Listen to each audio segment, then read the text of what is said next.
As I mentioned the last time around, for those of you out there who would like to see reviews like this in an uncensored format, both Patreon and Subscribestar are available.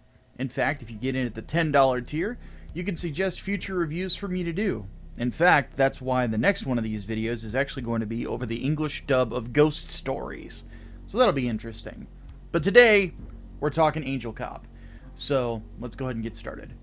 As time has gone on and I've spoken about the arts with fellow writers and other such creative people, and even just fans in general, the one common thing I find with just about everybody is that somebody at least has one series or movie or anime or what have you that they just describe as dumb fun. The show we're going to be talking about today is exactly that. Angel Cop is dumb fun. I mean, the plot's kind of weird. The way things play out is kind of weird. Honestly, it kind of feels like an anime version of an 80s B-movie that fits together psychics, cyborgs, and terrorists that are, well, communistic. I mean, what's not to love about a series that has commies as the bad guys, right? I mean, I almost consider it a patriotic duty to enjoy this. Except for the part where they reveal that the main bad guys are the Americans. Well, in the English dub. In the Japanese dub, it's JOOOOS! Yep, it's the type of insanity that only the animation age ghetto could really bring us. Angel Cop takes place in an alternate history where Japan ended up being the economic king of the world. And they found themselves on the receiving end of attacks from a communist terrorist group called the Red May. As a response, the Japanese government has created an anti-terrorism group, as you often do, that has the option to act as judge, jury, and executioner against these terror cells. Now, this is a story that kind of jumps around from one character to another instead of really having a solid protagonist throughout the entire thing. In fact, the anime's namesake of Angel isn't even introduced until halfway through the first episode. Now, to her and her awesome 80s hair's credit, she gets introduced with the single greatest headshot in all of animation, bar none. For those of you who hate communists as much as I do, what you're about to see is going to be one of the most cathartic things ever. Well, unless you're watching the censored version of this review. If you are, all I can give you is a boot to the head. And one for Jenny and the Wimp. Ow! Ow! The funny thing about the headshot is that it's sort of the indication that everything that follows is going to be absolutely snooker loopy. Now, before we start going into the crazy stuff, we really ought to take a bit of time to get to know our cast of characters. First, we have Angel, our title character, as I mentioned, who is introduced with an impressive amount of gore. Then we have her partner, Raiden. And, let me just put it this way. Yes, you can go ahead and make Metal Gear Solid references here, not necessarily Mortal Kombat ones. And the Metal Gear Solid references actually make sense and make me wonder if Hideo Kojima was partially inspired to have this character's twist be reflective of his own character with the same name. Anyway, then there's the rather well-built hacker who does hacking, so yeah, it kind of just does exactly what it says on the tin. His partner, Peace, who is the cute nerd girl. And then, of course, we have Chief Taki and his right-hand man, Kuwata. Like I mentioned, our first antagonists are the communist terrorism group known as the Red May, whose leader is being brought to the Tokyo airport to be tried in his own country. Well, that's basically the setup. Now, as you can imagine, things don't really go to plan, and they manage to spring the guy. In the process of trying to thwart the springing, Raiden gets badly injured, telling Angel to go on and try to continue the pursuit of the enemy. Sadly, it just doesn't go well, and they find their prisoner has been killed, so there's no risk of him becoming a stool pigeon.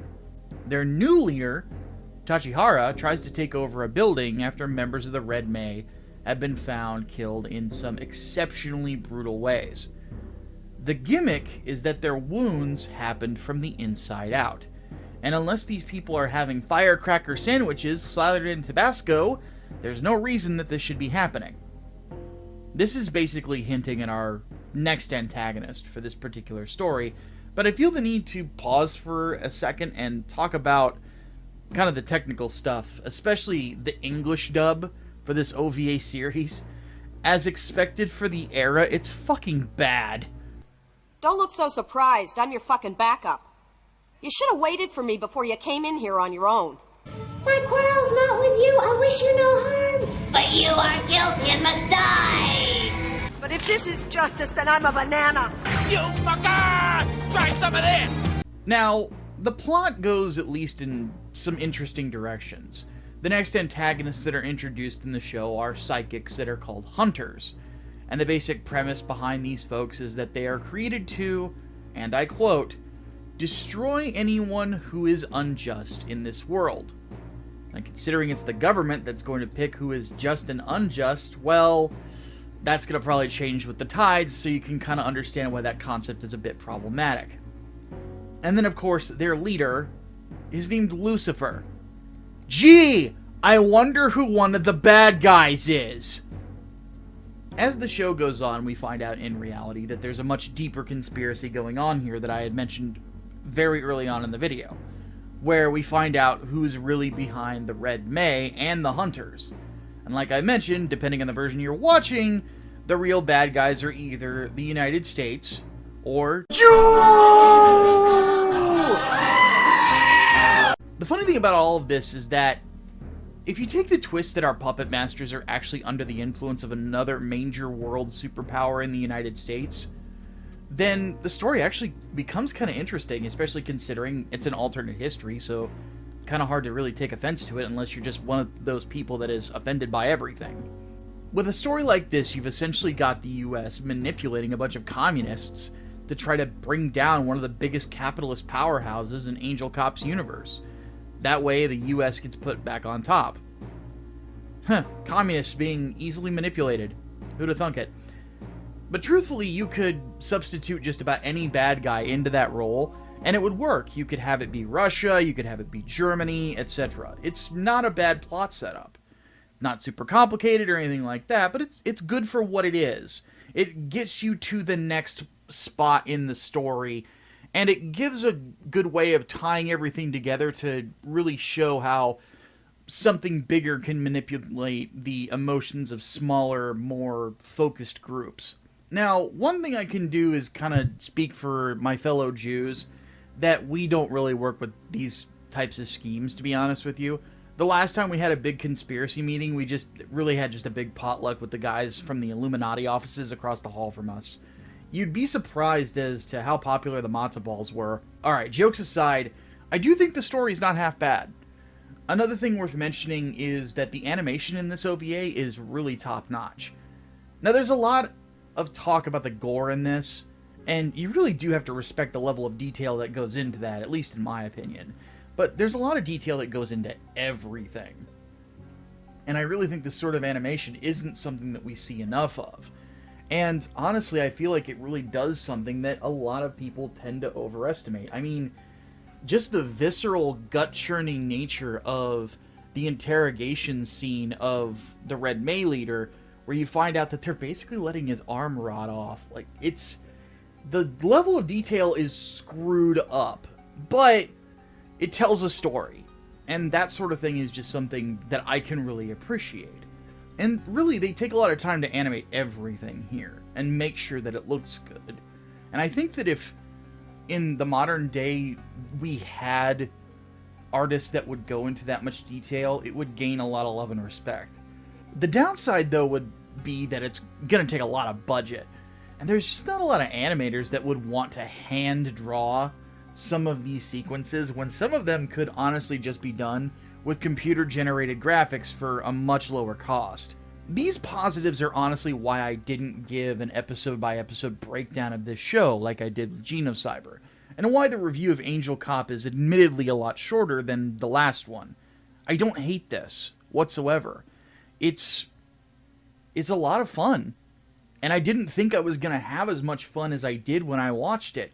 Yeah, the premise, especially for the Japanese version, is built on an old anti-Semitic conspiracy theory. But I personally don't find it offensive.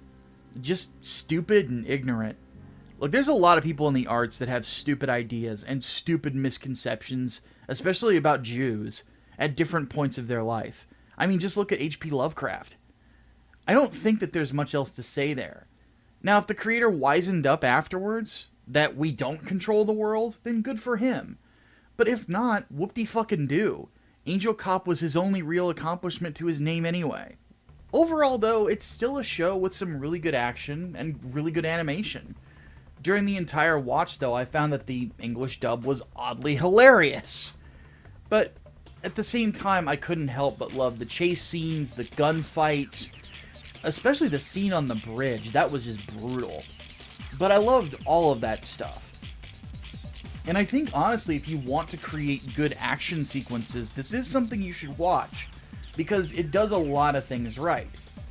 Now, it does have some similarities to Akira, in the sense that there's a lot of stuff about psychics and cyborgs and things like that, but it's a much more action-focused type of story.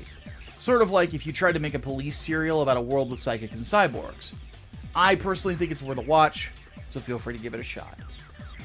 Alright guys, thanks for watching. Before we take off, just remember you can actually find this on YouTube for free, I believe.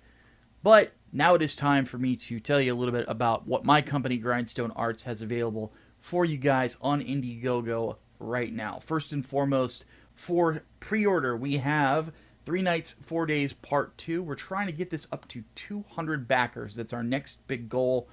We're not that far away from it, so if you haven't backed the book already, you've still got plenty of time to do so while we sort out this PayPal thing. If there's any benefit to PayPal screwing us over, it's that it gives you guys, the consumer, more time to get on board and not miss out on Indiegogo exclusive stuff, which all of these campaigns will have. Then, of course, we have my novella, American Monsters, the genesis of Project Lazarus. We're trying to get this up to $1,500 next and to 50 backers. So we only need 5 more to get there as of me recording this video. So if you have not gotten that novella yet, please do so. This one, we might be able to basically fulfill this out of pocket. We'll have to see. We're looking at our options to see what we can do there. Then over in the Reconstruction comic book universe, we have Human Shield from the Ashes. Human Shield is a superhero that was introduced in the first Peregrine book, and he is a member of Star Force, which is their big superhero team.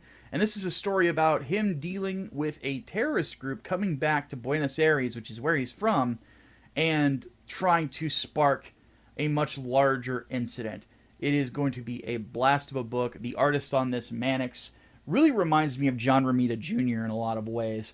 Plus, I'm really confident that Octavius is going to tell a great story here. And then, of course, finally, the crossover, The Saint and Peregrine, Dark Knight in the Windy City. I'm not even going to say that much about this campaign. Just check out the trailer, and then I will see you guys at the next one. Like, share, subscribe, all that. Enjoy the trailer. See ya!